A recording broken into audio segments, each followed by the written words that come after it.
Hello दोस्तों, जय मसीह की। मेरा नाम है विनीश मसीह। ब्यूटीफुल बाइबल स्टोरीज में आप सभी का स्वागत है। तो आज की वीडियो में हम लोग स्वर्ग की रानी के विषय में देखने जा रहे हैं।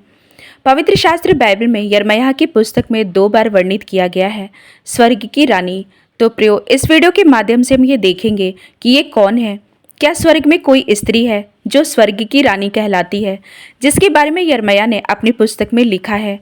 आगे बढ़ने से पहले आपसे गुजारिश करती हूँ कि यदि अभी तक आपने हमारे इस चैनल को सब्सक्राइब नहीं किया है तो सब्सक्राइब कर दीजिए और बेल आइकन को भी दबा दीजिए, जिससे आने वाली वीडियो की नोटिफिकेशन आपको जल्द मिलने पाए। तो आइए वीडियो स्टार्ट करते हैं। यिर्मयाह 7:18 में लिखा है, देख, बाल बच्चे तो ईंधन बटोरते, बाप आग सुलगाते और स्त्रियां आटा गूंथती हैं कि स्वर्ग की रानी के लिए रोटियां चढ़ाए और मुझे क्रोधित करने के लिए दूसरे देवताओं के लिए तपावन दे। प्रियो, हमारी आज की ये वीडियो इस आयत से शुरू होती है। इस आयत के अनुसार हम साफ साफ देख सकते हैं कि एक या उससे अधिक परिवार भी हो सकते हैं, परंतु पूरा परिवार किसी काम को कर रहा है।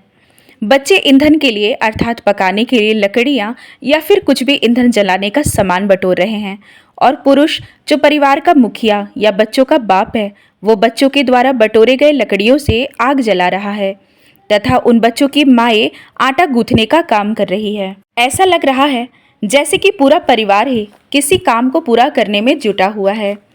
कितना उमंग और उत्साह के साथ इस काम को पूरा परिवार एक साथ मिलकर कर रहा है। लेकिन क्या ये जो भी वे मिलकर पका रहे हैं वे किसके लिए कर रहे हैं? प्रियो, ये पूरा परिवार अपनी पूरी लगन से स्वर्ग की रानी के लिए रोटियां बना रहे हैं। इस आयत को पढ़ने के बाद कितना आश्चर्य होता है, परंतु यह आश्चर्य और भी गहरा हो जाता है जब हम इसी आयत के ऊपर के आयत को देखते हैं, जहां पर लिखा है, इस प्रजा के लिए तू प्रार्थना मत कर, ना इन लोगों के लिए ऊंचे स्वर्ग से पुकार, ना मुझसे विनती कर, क्योंकि मैं तेरी नहीं सुनूंगा। क्या तू नहीं देखता कि ये लोग यहूदा के नगरों और यरूशलेम की सड़कों में क्या कर रहे हैं? देख, बाल बच्चे तो ईंधन बटोरते, बाप आग सुलगाते और स्त्रियां आटा गूंथती हैं कि स्वर्ग की रानी के लिए रोटियां चढ़ाएं और मुझे क्रोधित करने के लिए दूसरे देवताओं के लिए तपावन दे। इस बात को पूरा समझने से पहले इस पुस्तक को लिखने वाले के बारे में थोड़ा सा जान लेंगे। भविष्यवक्ता यिर्मयाह ईसवी पूर्व 7वीं शताब्दी के उत्तरार्ध और ईसवी 6वीं शताब्दी के पूर्वार्ध में हुआ था। अपने इस लंबे सेवा काल के दौरान उसने परमेश्वर की प्रजा को महाविपत्ति पड़ने की बार बार चेतावनी दी, जो उस जाति के मूर्ति पूजा के कार्यों और पापों के कारण आने वाली थी। यिर्मयाह एक भावुक व्यक्ति था जो अपने लोगों को बेहद पसंद करता था और उनके विरुद्ध दंड की घोषणा करने की विवशता से वह नफरत करता था। कई परिच्छेदों में वह बहुत भावुक हो जाता है कि उसे कितनी पीड़ा का अनुभव हुआ था, क्योंकि परमेश्वर ने उसे एक नबी होने के लिए बुलाया था। परमेश्वर की प्रजा, इस्राएली प्रजा, परमेश्वर की प्रिय प्रजा थी। परमेश्वर ने उन्हें मिस्र की गुलामी से आजाद करवा के वादा किए गए देश में लेकर आए थे। हर पल उनकी अगुवाई किए, उनके साथ साथ चले और उन्हें इस बात को चिताया कि वे यहोवा परमेश्वर को छोड़कर किसी दूसरे देवी देवता की उपासना ना करें, परंतु इन लोगों ने वही सब काम किया जिसके बारे में यहोवा ने मना किया था। भविष्यवक्ता यिर्मयाह के समय में तो यहूदी प्रजा ने भी दूसरे जातियों के समान काम किया। वे यहोवा के मंदिर में जाकर यहोवा की उपासना करने के लिए दूसरे देवी देवताओं को रखकर उसे यहोवा मानते और उसे अपना परमेश्वर मानते थे। इसलिए यहोवा का वचन यिर्मयाह के पास पहुंचा। यिर्मयाह उसके 7:2 में लिखा है, जो वचन यिर्मयाह के पास पहुंचा वो ये है, यहोवा के भवन के फाटक में खड़ा हो और यह वचन प्रचार कर और कह, हे सब यहूदियों, तुम जो यहोवा को दंडवत करने के लिए इन फाटकों से प्रवेश करते हो, यहोवा का वचन सुनो। सेनाओं का यहोवा जो इज़राइल का परमेश्वर है, वो ये कहता है, अपनी अपनी चाल और काम सुधारो, तब मैं तुमको इस स्थान में बसे रहने दूंगा। तुम लोग ये कहकर झूठी बातों पर भरोसा मत रखो, यही यहोवा का मंदिर है, यही यहोवा का मंदिर, यहोवा का मंदिर। यदि तुम सचमुच अपनी अपनी चाल और काम सुधारो और सचमुच मनुष्य मनुष्य के बीच न्याय करो, परदेशी और अनाथ और विधवा पर अंधेर ना करो, इस स्थान में निर्दोष की हत्या ना करो और दूसरे देवताओं के पीछे ना चलो जिससे तुम्हारी हानि होती है, तो मैं तुमको इस नगर में और इस देश में जो मैंने तुम्हारे पूर्वजों को दिया था युग युग के लिए रहने दूंगा। तुम जो चोरी, हत्या और व्यभिचार करते, झूठी शपथ खाते, बाल देवता के लिए धूप जलाते और दूसरे देवताओं के पीछे जिन्हें तुम पहले नहीं जानते थे उसके पीछे चलते हो, तो क्या यह उचित है? तुम इस भवन में आओ जो मेरा कहलाता है और मेरे सामने खड़े होकर ये कहो, हम छूट गए हैं कि ये सब घृणित काम करे। क्या यह भवन जो मेरा कहलाता है तुम्हारी दृष्टि में डाकुओं की गुफा हो गया है? मैंने स्वयं यह देखा है, यहोवा की यही वाणी है। मेरा जो स्थान शीलो में था, जहाँ मैंने पहले अपने नाम का निवास ठहराया था, वहाँ जाकर देखो कि मैंने अपनी प्रजा इस्राएल की बुराई के कारण उसकी क्या दशा कर दी है। परंतु मैंने उनको यह आज्ञा दी कि वे मेरे वचन को माने, तब मैं तुम्हारा परमेश्वर होऊंगा और तुम मेरी प्रजा ठहरोगे, और जिस मार्ग की मैं तुम्हें आज्ञा दूं उसी में चलो, तब तुम्हारा भला होगा। पर उन्होंने मेरी ना सुनी और ना मेरी बातों पर कान लगाया। वे अपनी ही युक्तियों और अपने बुरे मन के हट पर चलते रहे और पीछे हट गए, पर आगे ना बढ़े। जिस दिन तुम्हारे पुरखा मिस्र देश से निकले, उस दिन से आज तक मैं तो अपने सारे दासों भविष्यद्वक्ताओं को तुम्हारे पास बड़े यत्न से लगातार भेजता रहा, परंतु उन्होंने मेरी नहीं सुनी, ना अपना कान लगाया। उन्होंने हट किया और अपने पुरखाओं से बढ़कर बुराइयां की हैं। इसलिए यहोवा की यह वाणी है, इसका कारण यह है कि यहूदियों ने वह काम किया है जो मेरी दृष्टि में बुरा है।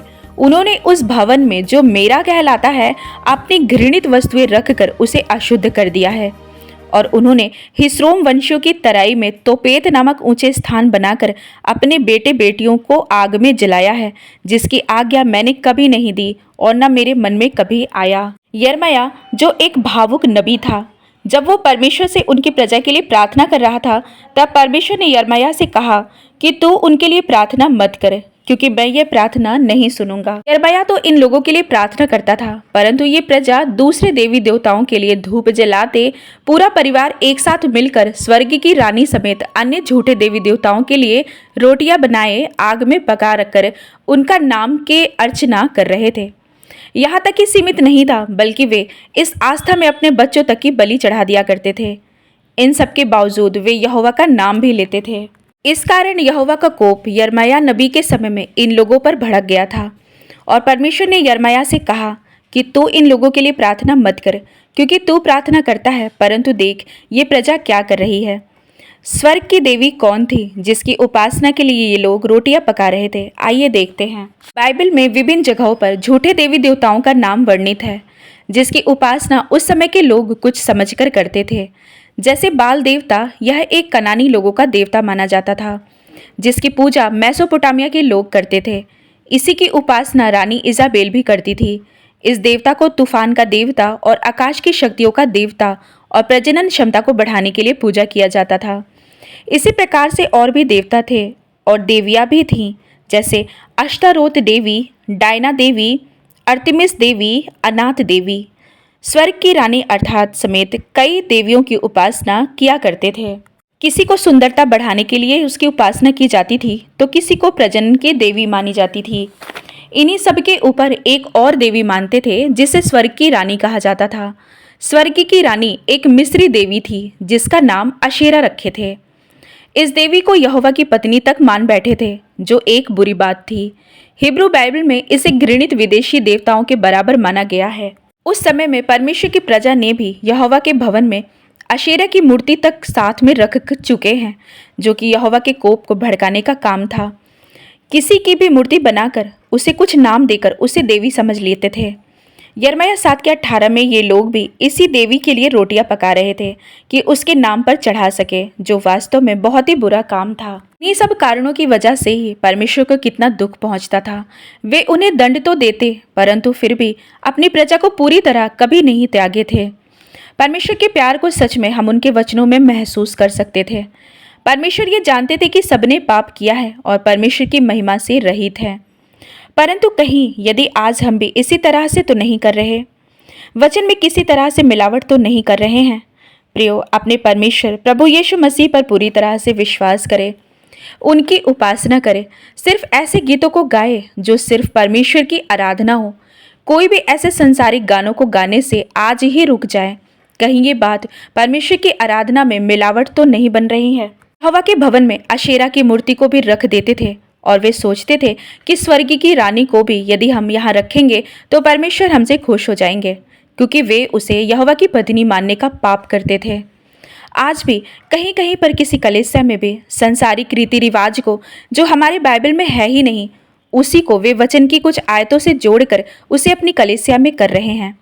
मसीह भाई बहन भी इसे परमेश्वर का वचन समझकर पूरा भी कर रहे हैं। यही सब चीज़ें हैं जिसे हमें समझना है। प्रभु यीशु अब बहुत जल्द आने वाले हैं। सतर्क होइए, पवित्र आत्मा की अगुवाई के लिए प्रार्थना करते रहिए। यदि परमेश्वर के अनुग्रह से आपको पवित्र आत्मा का दान मिला है तो उनसे आपकी सहायता के लिए यीशु से प्रार्थना करिए कि परमेश्वर आपकी अगुवाई करे वचन को सच्चाई से समझने के लिए। और यदि अभी तक आपने पवित्र आत्मा के दान को नहीं पाया है तो आज ही अपने घुटनों के बल आकर प्रार्थना में उसे मांगे, क्योंकि आने वाले समयों में अधर्म और परमेश्वर के वचनों में मिलावट और भी ज़्यादा बढ़ जाएगी। लिखा है, यदि हो सके तो चुने हुए भी भरमा दिए जाएंगे। इन सब घड़ियों में सिर्फ एक है जो हमारी अगुवाई करेंगे, और वो है पवित्र आत्मा, जिसे परमेश्वर पिता अपने पुत्र प्रभु यीशु मसीह के नाम से देते हैं। पवित्र आत्मा ही हमें हर एक बहकाने वाली आत्माओं से सतर्क रहने के लिए हमारी मदद करते हैं। परमेश्वर के वचन को पढ़ना तो बिल्कुल भी मत छोड़िए। प्रार्थना के साथ साथ उपवास का दिन भी निर्धारित करिए, ताकि हम आत्मिक तौर पर मजबूत बन सके, जिससे कि हमें परमेश्वर के वचन की सच्चाई अच्छे से समझ आने पाए। स्वर्ग की रानी और राजा कोई नहीं है, सिर्फ एक सनातन परमेश्वर है, जो आदि और अंत है, अल्फा और ओमेगा है। वही शुरू है और वही आखिरी है। लूका 9:26 में लिखा है, जो कोई मुझसे और मेरी बातों से ले जाएगा, मनुष्य का पुत्र भी जब अपनी और अपने पिता की और पवित्र स्वर्गदूतों की महिमा सहित आएगा तो उससे ले जाएगा। प्रभु यीशु मसीह की महिमा, उनके पिता परमेश्वर की महिमा क्या है? ये यीशु ही है जो आने वाले हैं अपने पिता यहोवा की महिमा सहित, अर्थात पिता बन के। पूरी महिमा के साथ वही हैं जो आदि में परमेश्वर के साथ थे, जिसे यूहन्ना 1:1 में लिखा गया है, आदि में वचन था और वचन परमेश्वर के साथ था और वचन परमेश्वर था। और यही वचन देहधारी हुआ, जो यीशु मसीह बनकर हमारे बीच में आए और इस संसार में आए, हमारे लिए मारे और गाड़े गए और तीसरे दिन मृतकों में से जी उठे। और एक दिन जल्द ही यीशु दोबारा आएंगे। उन्होंने कहा है यूहन्ना 10:30 में, मैं और पिता एक हैं। इसलिए प्रियो, अपने जीवन को सच्चाई और पवित्रताई के साथ उनके आने की बाट जो है, क्योंकि हमें अपने परमेश्वर के साथ जाना है। आमीन। तो प्रियो, आशा करती हूँ ये वीडियो आपको पसंद आई होगी। अब इस वीडियो को मैं यहीं पर समाप्त करती हूँ। अब मैं मिलती हूँ आपसे अपनी अगली वीडियो में। आप सभी भाई बहनों को प्रभु यीशु मसीह के नाम में जय मसीह की।